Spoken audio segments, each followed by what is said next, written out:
How does climate change culture? But I suppose we're now on a threshold, really, in terms of human-induced climate change, and those cycles are shifting. Shifting environment, really displacing Indigenous communities, displacing people. It's happening now. It's happening in our sister countries.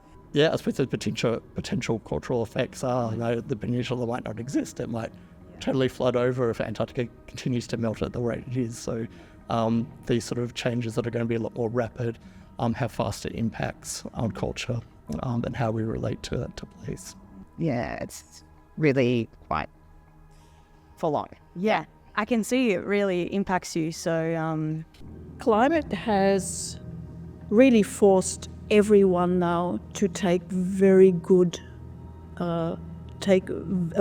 look at their own behaviours. With this work, definitely it's been thinking about how our worldview creates culture, and those cultures generate activities, and those activities, many of which, in our current society and culture, have generated a lot of climate change, a lot of release of carbon into the atmosphere.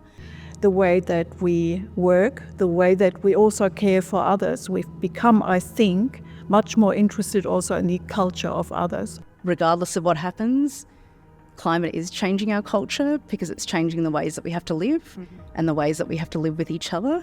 We think of our culture as a complex of philosophical thinking, of working, of articulating, and not just as artists, but how we mine. Everything is part of how our cultural complex is formed. That, I think, is really changing because it has to. And I also hold hope, I guess, for the role that culture can play in our climate, in our responses to living well on a changing planet. And there is this lovely loop that I thought about. Climate has influenced culture now, and our culture hopefully will change to influence climate. That would be great, wouldn't it? Let's hope so.